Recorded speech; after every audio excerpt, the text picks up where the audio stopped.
नमस्कार दोस्तों, कैसे हो आप लोग। हम प्रधानमंत्री नरेंद्र मोदी पर आज बात करते हैं, जिसने विदेश नीति के नाम पर हजारों विदेश दौरे करे हैं। लेकिन आज देश की स्थिति ये हो गई है कि प्रधान नरेंद्र मोदी को हाथ जोड़ने पड़ रहे हैं देश की जनता के सामने। और ये क्या भारत की जनता सिर्फ त्याग करने के लिए बनी है। प्रधानमंत्री कहते हैं कि तेल कम खाओ, पेट्रोल बचाओ, सोना मत खरीदो, यानी कि महंगाई की मार भी हम सहें और अपनी छोटी छोटी खुशियों का गला भी हम घोटें। आखिर ऐसा क्यों? सत्ता के गलियारों में बैठे राजनेता भूल गए हैं कि देश की जनता उनकी सलाहों से नहीं चलती, जनता के पसीने से चलता है। आज आम आदमी से बचत करने को कहा जा रहा है, लेकिन क्या कभी आपने सुना है कि किसी मंत्री ने अपनी सुख सुविधाएं, करोड़ों रुपए की लग्जरी लाइफ त्यागी है या उसे कम करने का निर्णय लिया है? क्या कभी किसी राजनेता ने कहा है कि देश के लिए हम अपने बुलेट प्रूफ गाड़ियों का काफिला आधा कर देंगे?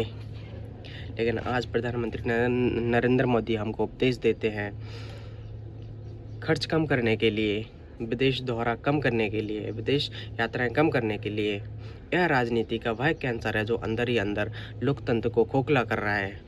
एक तरफ आम जनता के लिए वर्क फ्रॉम होम के लिए प्रधानमंत्री बोलते हैं और दूसरी तरफ नेताओं के लिए आलीशान रैलियां और 5 स्टार जैसी आलीशान बेशाफशाही खर्चे करते हैं।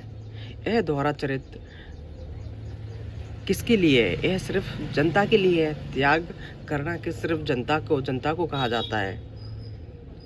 जनता का उपदेश देना बंद कीजिए और खुद को उदाहरण बनना शुरू कीजिए। जनता का पैसा, जनता का टैक्स और जनता ही को उपदेश देते हो। अगर देश में आर्थिक संकट है तो शुरुआत प्रधानमंत्री नरेंद्र मोदी को खुद से शुरुआत करनी चाहिए, जिनको अपनी लग्जरी लाइफ छोड़कर करोड़ों करोड़ों रुपए के जो कपड़े पहनते हैं, विदेश यात्राएं करते हैं, ठीक है, काफिला चलता है उनका करोड़ों रुपए का और करोड़ों करोड़ों रुपए की उनकी सिक्योरिटी है। तो एक किस लिए है? उनको आधा करिए। आप अपने देश में रह रहे हो, कहीं दूसरे देश में नहीं जिससे आपको खतरा हो। अगर आप अपने से शुरुआत करें तो देश की जनता आपका सहयोग करेगी। लेकिन आप क्या चाहते हैं? आप चाहते हैं कि सिर्फ देश की जनता त्याग करे और आप लोग एंजॉय करो। ये कहाँ तक सही है? आज आपने विदेश नीति ऐसी कर दी है कि हमारे देश की अर्थव्यवस्था खोखली हो गई है। आपको सोचना चाहिए, आपके राजनेताएं और आपके तमाम मंत्री एक दूसरे की सरकार गिराने में लगे होते हैं, एक दूसरे के एमएलए मंत्री खरीदने में लगे होते हैं, लेकिन उन्हें तब भारत की इकोनॉमी या अर्थव्यवस्था नज़र नहीं आती है।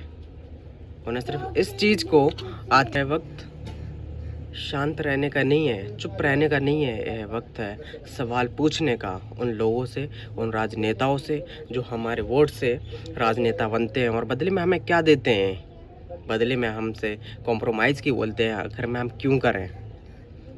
ये तो उनको खुद से शुरुआत करनी चाहिए, खुद से सोचना चाहिए कि आखिर में आपने देश की जनता को क्या दिया है। हिंदू मुस्लिम की राजनीति, इस राजनीति से आप क्या हासिल करना चाहते हो? आप देश को बांट रहे हो, आप देश को बर्बाद कर रहे हो।